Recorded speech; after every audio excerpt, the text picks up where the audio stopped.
প্রিয় কোরআন শিক্ষার্থী দিনী ভাই ও বোনেরা, আশা করি আপনারা সকলেই ভালো আছেন। আল্লাহর অশেষ মেহেরবানিতে আমিও ভালো আছি। আজকের ভিডিওতে আমি সূরা আনআমের ৫ আয়াত থেকে ১০ আয়াত পর্যন্ত বাংলা তরজমা সহ ধীরে ধীরে তেলাওয়াত করব ইনশাআল্লাহ। أعوذ بالله من الشيطان الرجيم.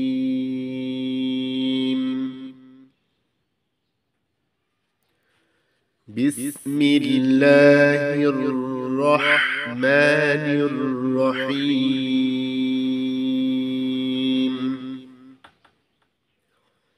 فقد كذبوا بالحق لما جاءهم فسوف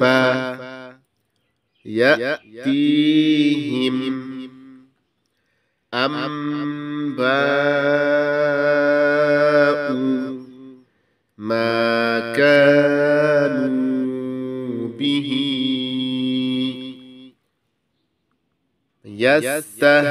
يستهزئون. তেমনি ভাবে এখন যে সত্য তাদের সামনে এসেছে তাকে তারা মিথ্যা বলে উড়িয়ে দিয়েছে। তবে যে বিষয়ে তারা এ পর্যন্ত ঠাট্টা বিদ্রূপ করে এসেছে শিগগিরই সে সম্পর্কে তাদের কাছে কিছু খবর পৌঁছবে।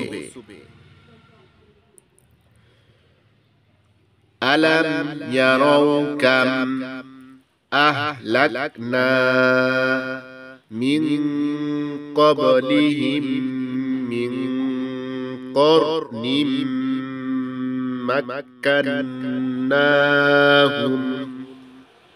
ফিল আরদি ما لم نمكن لكم وأرسلنا السماء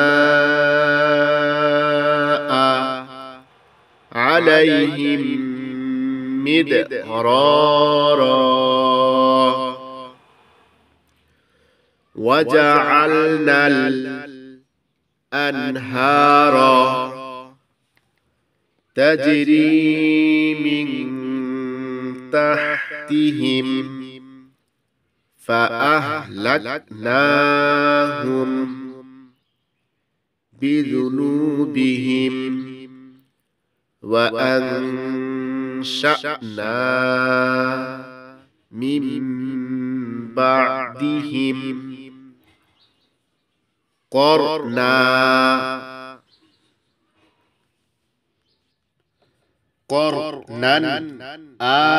আখরিন।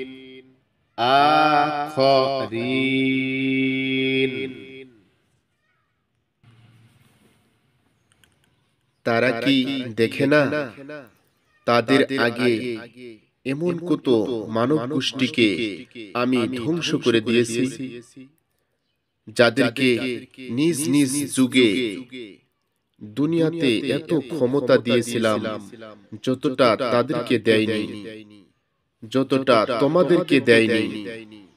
তাদের জন্য আসমান থেকে মুষলধারে বৃষ্টি বর্ষণ করেছি ও তাদের নিচে নদী বহায় দিয়েছি।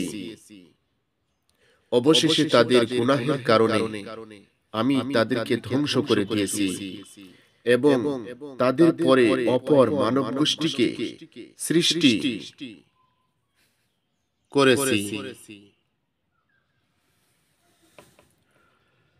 ওয়ালাউ নাযালনা আলাইকা কিতাবান ফি কিরতাসিন ফালামাসুহু বিআইদিহিম لقال الذين كفروا إن هذا إلا سحر মুবিন। হে রাসূল, যদি আমি আপনার উপর কাগজে লিখে কোনো কিতাবও নাজিল করতাম এবং তারা নিজেদের হাত দিয়ে তা ধরেও দেখত, তবু কাফিররা অবশ্যই বলতো এটা তো সুস্পষ্ট জাদু।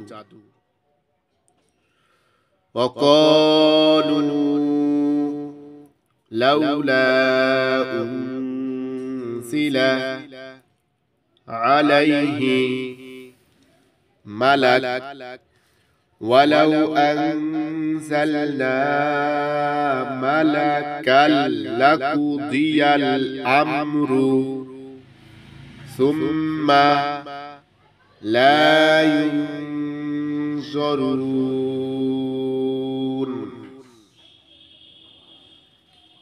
তারা বলে যে, এই নবীর উপর কেন কোনো ফেরেশতা নাজিল করা হলো না? যদি আমি ফেরেশতাই নাজিল করতাম তাহলে তো কবি ফয়সালা হয়ে যেত এবং তাদের কোনো অবকাশই দেওয়া হতো না। ওয়ালাউ জাআলনাহু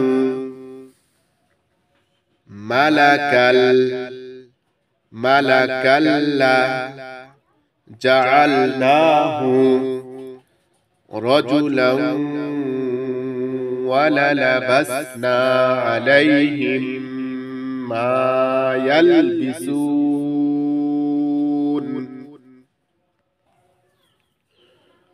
যদি আমি তাকে ফেরেশতা কোলে নাজিল করতাম,